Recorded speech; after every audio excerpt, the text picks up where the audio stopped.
कहानी कबीर और उसके हंसते खेलते परिवार की है, जो अपनी पत्नी ज्योतिका, बेटी जानवी और बेटे ध्रुव के साथ फार्म हाउस पर छुट्टी एंजॉय करने जाता है। वहाँ उसकी मुलाकात एक स्ट्रेंजर पर्सन वनराज से होती है, जो कबीर की एक छोटी सी मदद करता है, पर यह जान पहचान कबीर को बहुत भारी पड़ती है। दरअसल खुद को भगवान मानने वाला वनराज जानवी पर काला जादू करके उसे अपनी वश में कर लेता है। वह जानवी को अपने साथ ले जाना चाहता है और कबीर के न मानने पर जानवी को चाय पत्ती खाने, नॉन स्टॉप नाचने, बेतहाशा हंसने से लेकर अपने ही माँ बाप भाई पर जानलेवा हमला करने पर मजबूर कर देता है। क्या कबीर अपनी बेटी को बचा पाता है या उसे वनराज को सौंपने को मजबूर हो जाता है? वनराज ये सब आखिर क्यों कर रहा है, ये सब आपको फिल्म शैतान की कहानी जानकर पता चलेगा। फिल्म शैतान की कहानी में एक्शन और इमोशनल ड्रामा और रोंगटे खड़े कर देने वाले सस्पेंस हर मोड़ पर देखने को मिलता है। हर एक मोड़ पर आपको डर का एहसास होगा। यदि आप हॉरर फिल्मों के शौकीन हैं, तो आपके लिए ये फिल्म बेस्ट साबित हो सकती है, क्योंकि फिल्म के हर एक किरदार से लेकर कहानी तक की हर एक चीज अपने आप में लाजवाब है। बता दें कि अजय देवगन की ये फिल्म शैतान गुजराती फिल्म का हिंदी रीमेक है। मूवी की शुरुआत में हमें दिखाया जाता है कबीर और उसके बेटे ध्रुव को। कबीर अपनी बेटी जानवी को कॉलेज से पिकअप करने आया होता है। कबीर देखता है जानवी को वो किसी लड़के को गले लगा रही थी, इसलिए कबीर अपनी बेटी को आवाज लगाकर बुला लेता है, जिसके बाद वो तीनों घर जाने लगते हैं। रास्ते में उनकी बातों से मालूम चलता है कबीर अपने बच्चों के साथ काफी फ्रेंडली था, तो वहीं जानवी अपने दोस्तों के साथ लद्दाख जाना चाहती थी, मगर कबीर को ये बात बिल्कुल भी पसंद नहीं थी, इसलिए वो जानवी को लद्दाख जाने के लिए मना करता है। अब जब वो घर पर पहुंच जाते हैं, जानवी फिर से लद्दाख जाने के लिए फोर्स करती है और आखिर में कबीर उसे जाने के लिए परमिशन दे देता है। ये सुनकर जानवी काफी खुश होने लगती है। इसके बाद सभी लोग पैकिंग करना शुरू कर देते हैं, क्योंकि वो लोग हॉलीडे मनाने के लिए अपने फार्म हाउस जाने वाले थे, इसलिए सभी लोग फार्म हाउस के लिए रवाना हो जाते हैं और एक ढाबे पर जाकर रुक जाते हैं। वहाँ वो लोग आलू पराठा ऑर्डर करते हैं। उस पराठे में काफी ज्यादा बटर था, इसलिए जानवी आलू पराठा खाने के लिए मना करती है। तभी उसकी माँ ज्योति को चाय पीनी थी, इसलिए वो कबीर से एक कप चाय लाने को बोलती है, लेकिन तभी कबीर चाय लेने जाता है तो उसके पास खुले पैसे नहीं थे और न ही शॉप पर ऑनलाइन पेमेंट का ऑप्शन था। और उसी वक्त वहाँ पर एक प्रकाश नाम का आदमी आता है और कबीर के चाय के पैसे दुकान वाले को दे देता है। ये देखकर कबीर काफी शॉक था और फिर वो प्रकाश को अपने साथ चाय पीने की कहता है, जिसके बाद प्रकाश भी उनके साथ चाय पीते पीते बातें करने लगता है और वो देखता है जानवी पराठा नहीं खा रही थी। ये देखकर प्रकाश उससे बोलता है, अगर तुम पराठा नहीं खा रही तो ये लड्डू जरूर खा लो। प्रकाश के कहने पर जानवी उस लड्डू को खा लेती है, मगर लड्डू खाने के बाद उसे काफी अजीब सा महसूस होता है। फिर से प्रकाश जानवी से कहता है वो उस पराठे को खा ले और जानवी तुरंत ही उस पराठे को खाने लगती है। ये देखकर ज्योति और कबीर काफी हैरान रह जाते हैं। उनके कहने पर उसने पराठा नहीं खाया था और एक अजनबी इंसान के कहने पर उसने वो पराठा खा लिया। खैर वो इस बात को नजरअंदाज कर देते हैं। अब जानवी को अजीब सा लगता है, आखिर उसने वो पराठा कैसे खा लिया। जानवी को वहाँ पर कुछ ठीक नहीं लग रहा था, इसलिए वो अपने पिता कबीर से यहाँ से जल्दी निकलने के लिए बोलती है। अब सभी लोग वहाँ से जाने लगते हैं कि तभी वहाँ पर प्रकाश आ जाता है और जानवी को एक बिस्किट का पैकेट देकर बोलता है वो घर पहुँचते ही इस बिस्कुट को खा ले, जिस पर जानवी हाँ कर देती है। अब सभी लोग फार्म हाउस पहुँच जाते हैं और जानवी उस बिस्कुट को खाने लगती है और सभी लोग स्विमिंग पूल में काफी एंजॉय करते हैं। जिसके बाद ज्योति कपड़े चेंज करने के लिए अपने बेडरूम में जाने लगती है। तभी उसकी नजर गेट के बाहर प्रकाश पर पड़ती है, इसलिए ज्योति नीचे आकर यह बात कबीर को बताती है और ये भी कहती है वो उसे घर के अंदर न बुलाए। दरअसल ज्योति को प्रकाश बिल्कुल भी ठीक इंसान नहीं लगा था। जिसके बाद तुरंत ही कबीर घर के बाहर जाता है और उससे पूछता है कि वो घर क्यों आया है, जिस पर प्रकाश बताता है यही पास ही में उसे कुछ काम था, मगर उसके फोन की बैटरी डिस्चार्ज हो गई है, इसलिए उसे फोन भी चार्ज भी करना है और अगर वो उसे थोड़ी देर के लिए फोन चार्ज करने देगा तो उसकी बड़ी मेहरबानी होगी। जिस पर कबीर मान जाता है और उसे फोन चार्ज करने देता है, मगर ज्योति को ये बात बिल्कुल भी पसंद नहीं आई थी। वो काफी गुस्सा करती है और कबीर से कहती है वो जल्द ही प्रकाश को घर से निकाल दे। जवाब में कबीर कहता है वो 5 मिनट में घर से चला जाएगा। अब वहीं हम जानवी को देखते हैं। जानवी वही सब कर रही थी जो प्रकाश उसे करने को बोल रहा था।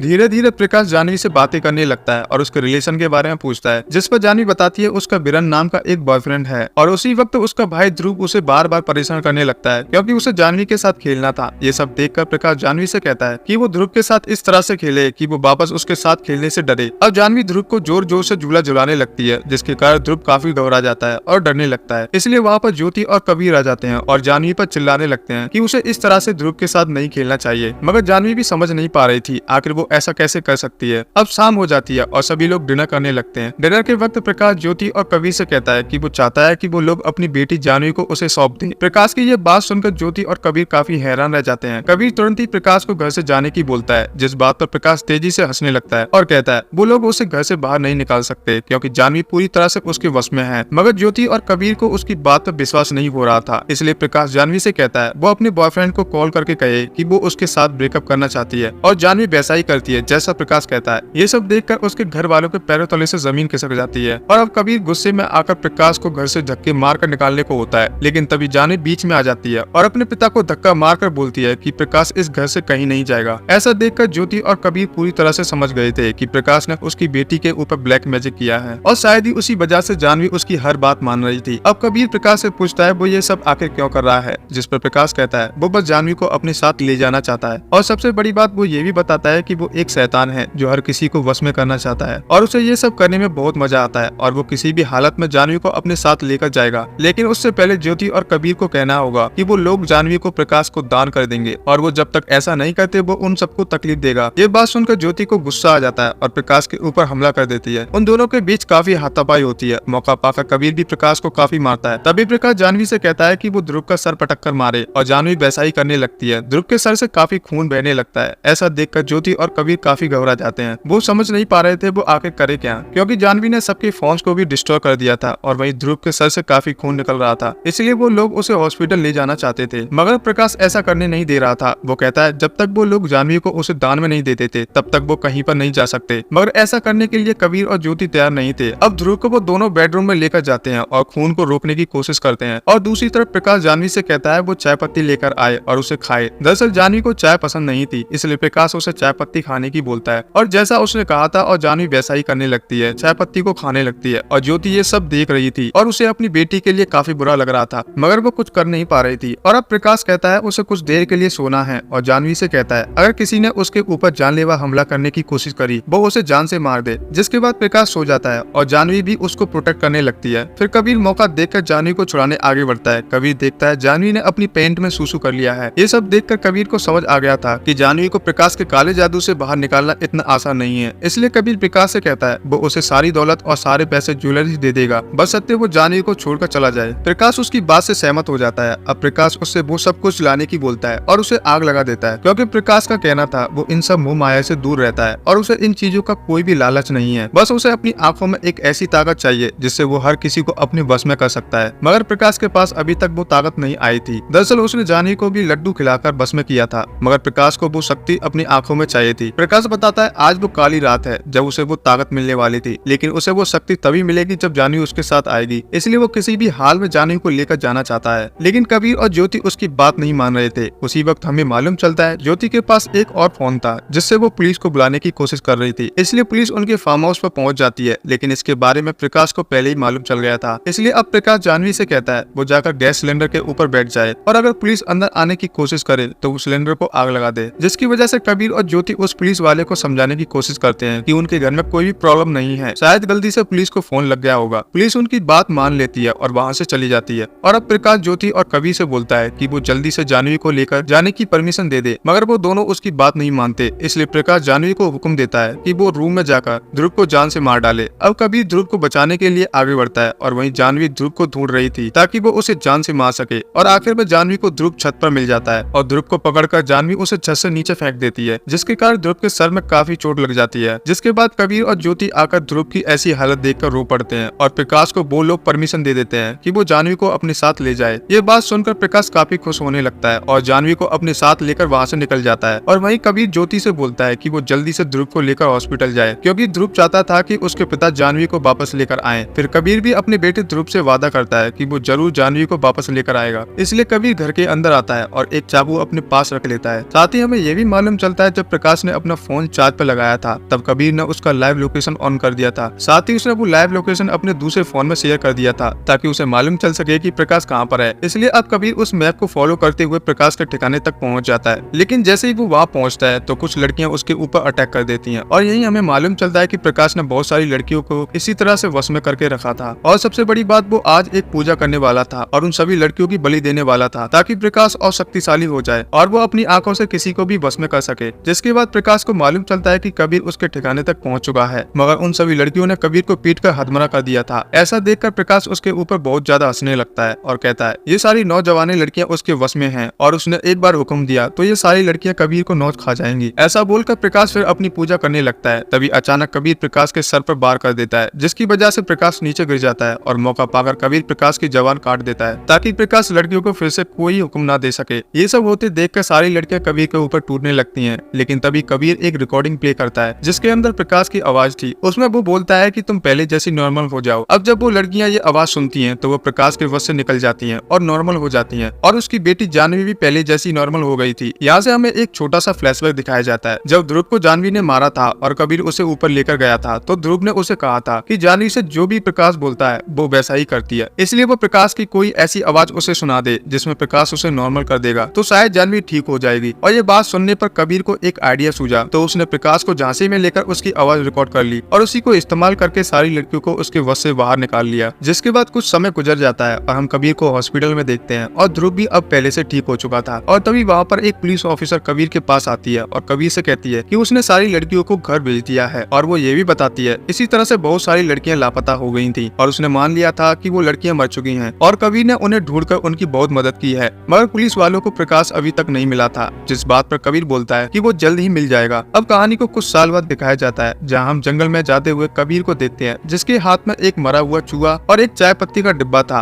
और यही हमें मालूम चलता है कबीर ने प्रकाश को कैद करके रखा हुआ था, क्योंकि प्रकाश ने जो लड़कियों के साथ गलत किया था और वैसा ही अब कबीर उसके साथ गलत काम करेगा। कबीर फिर एक बात प्रकाश से कहता है कि वो सबसे ताकतवर बनना चाहता था, लेकिन जब बात बच्चों पर आती है तो बाप से ताकतवर कोई भी नहीं हो सकता। ऐसा सब बोलकर कबीर फिर उसे मरे हुए चूहे और चाय पत्ती को उसे खाने को देता है और ऐसा करके वहाँ से निकल जाता है। और इसी के साथ इस मूवी की कहानी यही खत्म हो जाती है। तो दोस्तों मैं आप लोग को बता दूं, इस फिल्म का क्लाइमैक्स यहाँ छोड़ा है, इसका मतलब इसका सेकंड पार्ट भी जल्दी आएगा। और आप लोगों को ये फिल्म कैसी लगी तो आप अपने कमेंट मुझसे जरूर शेयर कीजिएगा। और अभी तक आप लोगों ने हमारे चैनल को सब्सक्राइब नहीं किया है तो प्लीज हमारे चैनल को जरूर सब्सक्राइब कीजिएगा। थैंक यू सो मच दोस्तों।